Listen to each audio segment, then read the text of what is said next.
he holds a dual appointment at MIT and Said Business School, University of Oxford, where he focuses on financial innovation and artificial intelligence applications. He is Program Director for Online Oxford Fintech and Oxford Blockchain Strategy, so you can ask him all about these later, which have stimulated entrepreneurial action in over 130 countries. As well as Program Director for on-campus leadership and diversity for regulators, helping better equip regulators and policymakers to drive financial inclusion for women. Delivered in collaboration with Women's World Banking and with the Alliance for Financial Inclusion. David also advises governments and corporations on transformational growth through his consulting firm, Visionary Future. So without further ado, Mr. David Schreier. Thank you. I've got a lavalier, so I'm good. All right. Thank you. Let me just put my slides up here and we'll get going. How's everybody doing today? Yeah, good lunch? All right. Hopefully, I know the after lunch slot, you're digesting, it's easy to fall asleep. I'll try and keep it interesting.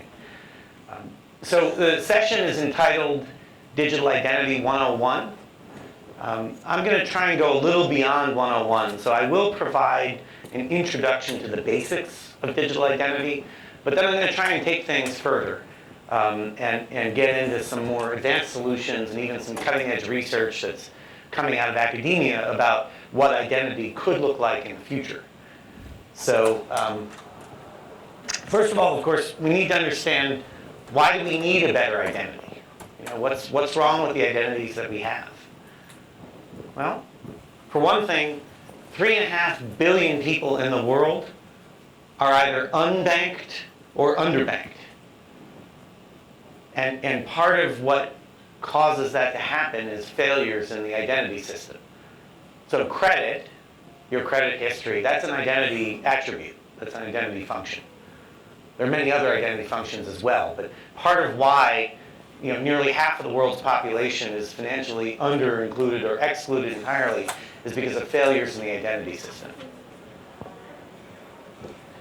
We have an urgent problem in the Asia-Pac region as well as in Africa, kind of the significant part of the global south.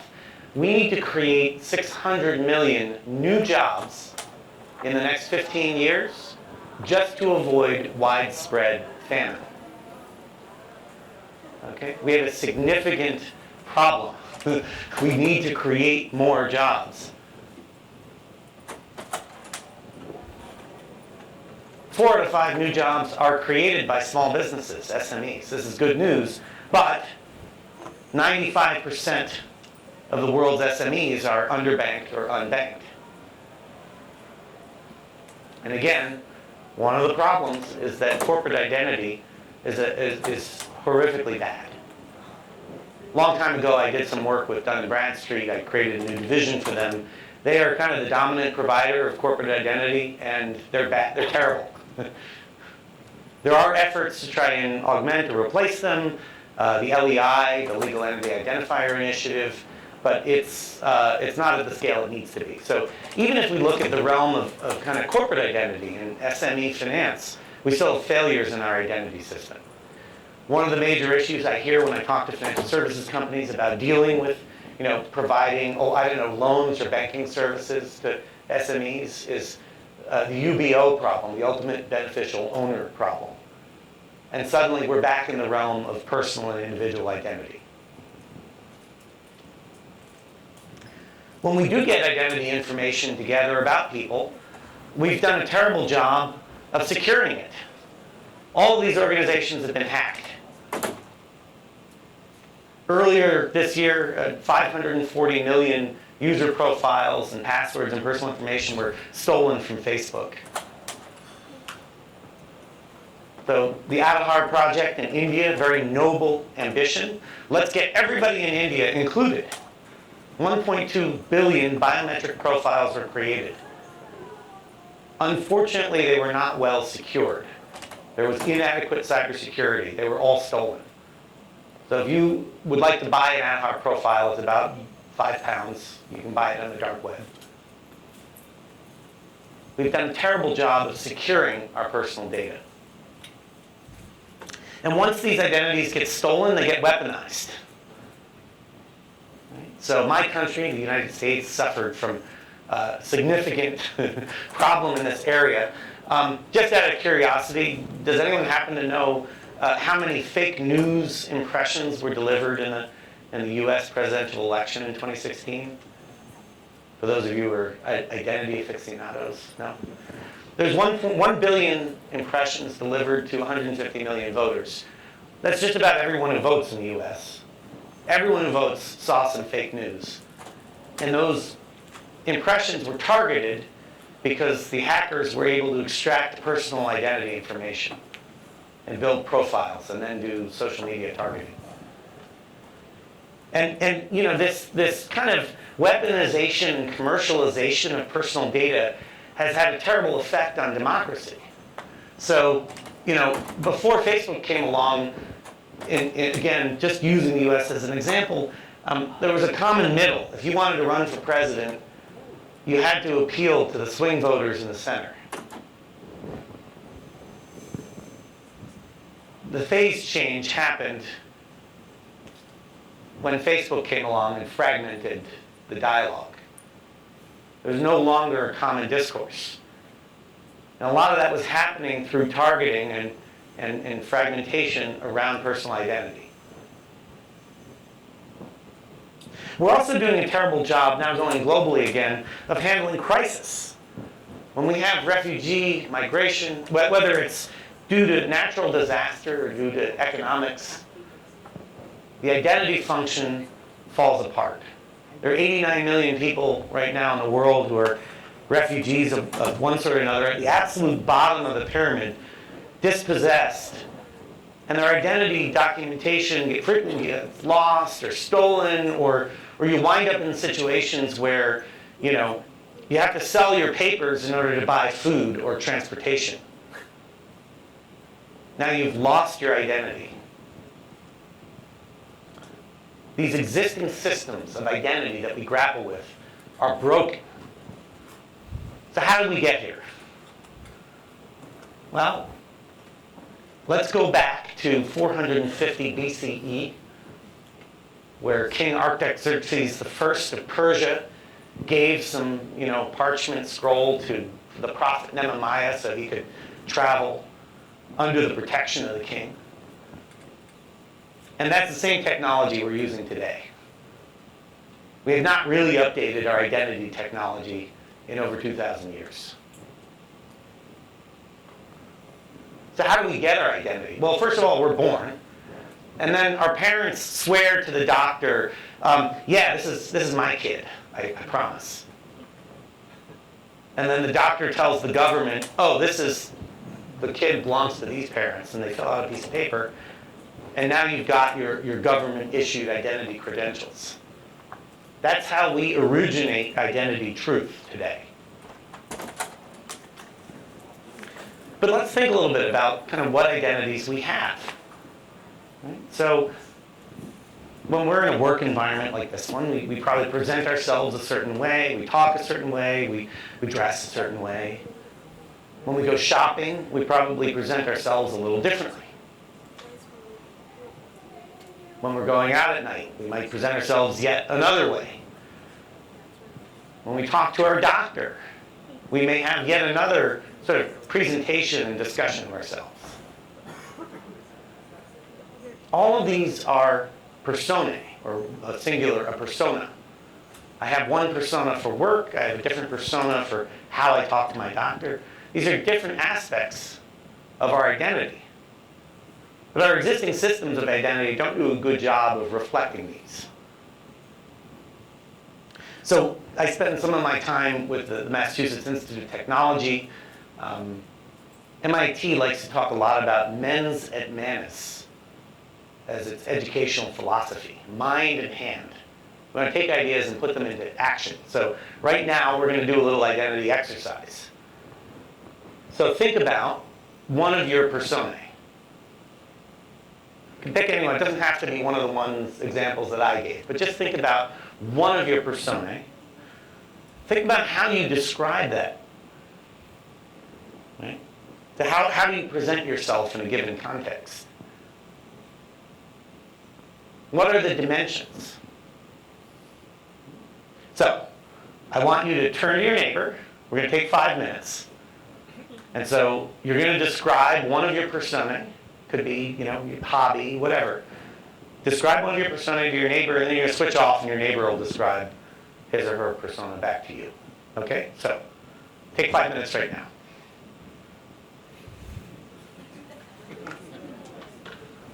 You guys can turn around here.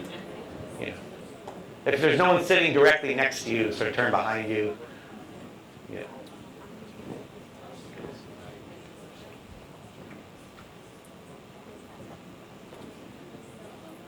You two gentlemen can talk to each other.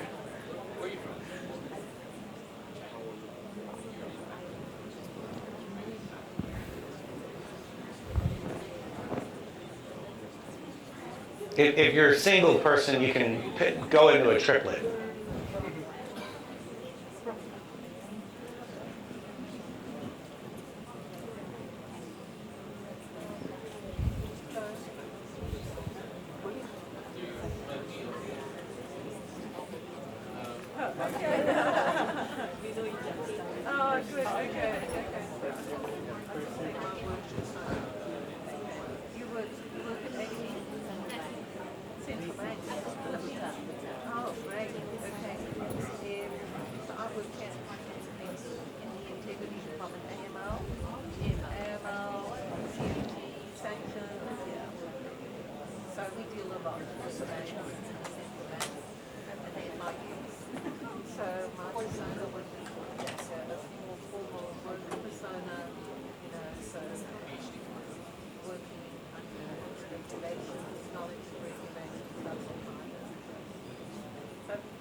So if you have not switched off, please trade and tell the other person.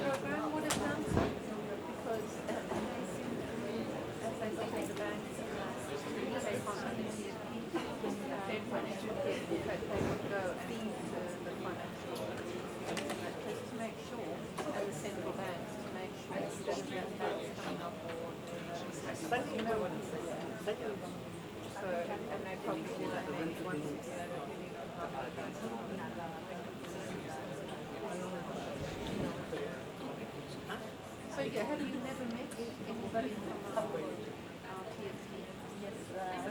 Please come on in. So for those of you joining us late, you're going to describe one of the attributes of your person to your neighbor, one of your persona. How do you describe yourself? How do you present yourself at work or in a health setting or for a hobby or whatever? Yeah. We want to do it quickly because we've already tried it all. Perfect. You're prepped.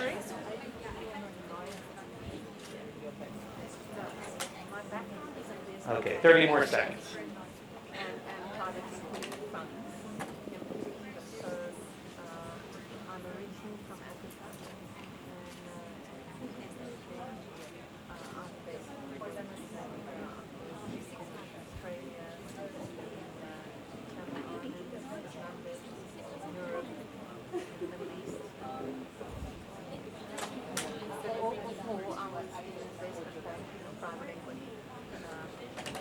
Okay. So, drawing our attention back to the front of the room again. Who here would like to share something interesting that they learned about their neighbor? Okay, we've got a volunteer. You, sir, received an autographed copy of, so we have a new book coming out on digital identity, and I have excerpts of the book up here at the front.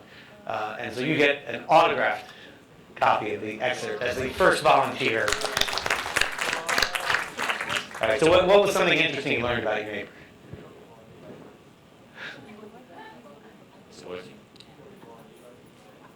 Possibly, yeah. So, okay, what was something you learned about your neighbor? I sit next to Tanya, and she likes wearing shoes. All right. So we learned a little bit about perhaps our shopping and fashion persona. Yeah. All right. And what did you learn about Nigel? He doesn't know how to summarize, apparently. No.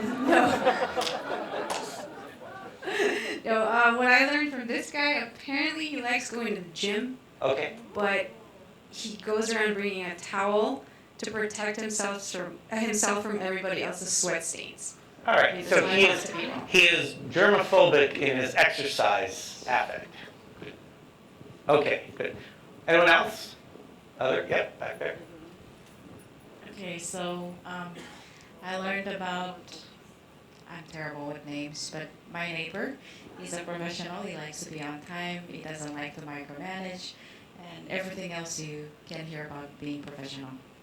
Okay, so we learned some of the attributes of his work persona. Okay, and what about her? What did you learn about? I learned that she's a caring, doting mother of 4 children, and she's also very strict. Okay. So we learned a little bit about her family persona, right? So just think about that. How much of this information is on your passport? None. But when we think functionally about how we operate, like, wouldn't it be nice, just imagine, Nigel, in a world where you show up at the gym and they hand you a clean towel when you walk in. Or you go to the shopping mall and your phone pings you with the latest shoe sale. Or, there are things about life that could be made a lot easier and better if we had a system of identity that actually matched up better to how we live our lives. But, okay, this is how we identify today. We have these documents, right? Physical passport. It's got a photo. It's got some demographic information.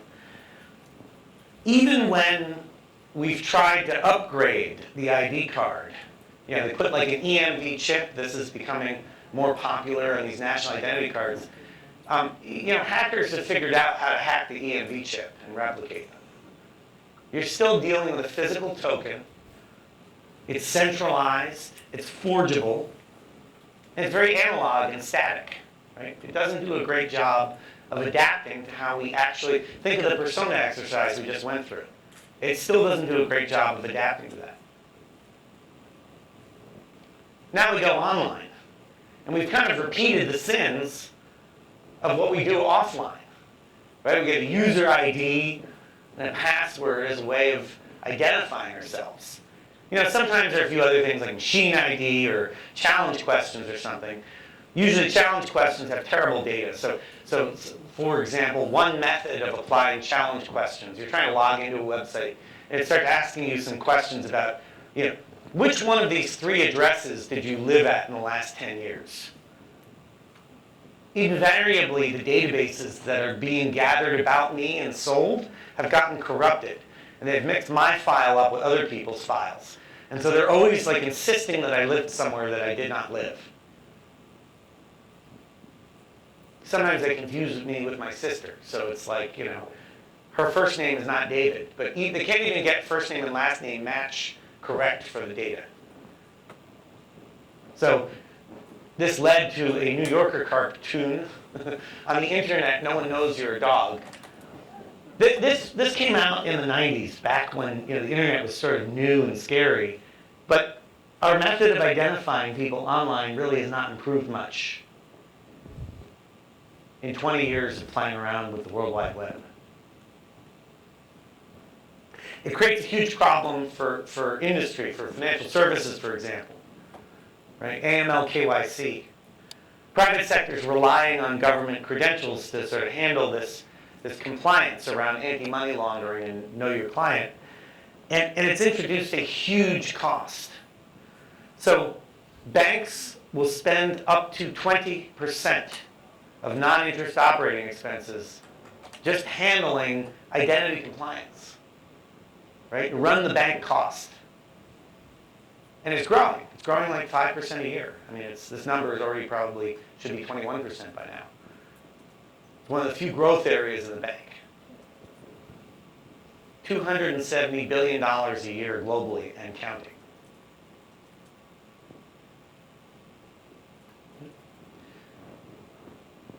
the AML systems, we're using when we're trying to like verify transactions, remittances, 95% of the time, the databases generate a false positive. So most banks have to hire, the bigger banks, thousands of people who manually resolve false positives from the AML system. One of the top 20 banks has 4,000 people manually resolving false positives.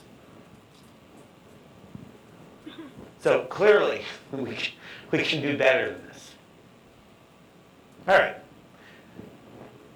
So what are some solutions? What can we do here? So first of all, we have to address the basics of identity. Okay? So validation. Validation is saying, all right, you've presented certain credentials. Do they actually exist in the real world? Or did you just grab like a piece of paper and scribble something on? Then there's verification, right? Is this accurate? You may have a legitimate piece of, passport paper. Is that, is that your name? Is that your date of birth? Is that actually your date of birth, or is it another date of birth? And then authentication. So you could have a valid document that's been verified with accurate information, but it's not actually representing you. You could have engaged in identity theft. So authentication is, are you actually linked to that set of information? So any identity solution needs to minimally address these issues of validation, verification, authentication. But let's go a step further. Let's now imagine a world where we can address a lot of these deficiencies in the existing system. So let me take you through a few dimensions of identity, and then we'll do another exercise. All right, so first of all, we need strongly providenced attributes. All right, that's a mouthful, but what does that mean? That means if I'm going to say that David Schreier's eye color is hazel, we need to actually have some way to translate that to the digital data. Right? We're going to say these are his facial features that we're loading into the facial biometric database. We need to actually have some mechanism to assert or attest that these are actually my facial features that are going into that database. So for example, there was a new voter registration system that was tried out in the U.S. Digital voting was tried out in the U.S. in one state. And someone tried to hack it. And the database was able to resist hacking, but it was a blockchain-based system for what it's worth. But the system that they designed did not protect against what's known as a man-in-the-middle attack. So they're trying to do voting through a mobile phone. So hey, I can just pull the app down and vote from anywhere. Well, a hacker could take over the phone. So the database might have very secure information about the voting, but the phone itself might be presenting false information to the user. So they might think they're voting for one person, but actually it'll be corrupting that data at the device level, standing in the middle between the voter and the voting database. So we need strong provenance around these attributes to make sure we avoid having someone corrupt the data. Right? We need some way of translating from analog to digital. We all live in the analog world, right? We're sitting here now physically present. We have to go from this world that we're in right now into some digital format. This is a provocative idea. We need self-issued persona, or self-sovereign. Let's think about what self-sovereign means for a minute. When I go, let's say I go shopping online, maybe I don't want all of my personal information flying around the internet. I want to present just a tiny window of myself so I can buy the thing I want to buy from, I don't know, Amazon or Flipkart or something, and get it sent to me. I don't want to present all this other personal information, and then I showed you earlier how those personal databases were getting hacked. I want to protect my personal information, but still be able to go shopping. Or if I go into a medical setting, I want to be able to get my personal medical information and present it to my doctor in a secure fashion. I need to be able to self-issue some version of my identity for a particular use case. Self-sovereignty is a powerful idea, right? It may sound complicated. The good news is that new technology can solve that complexity.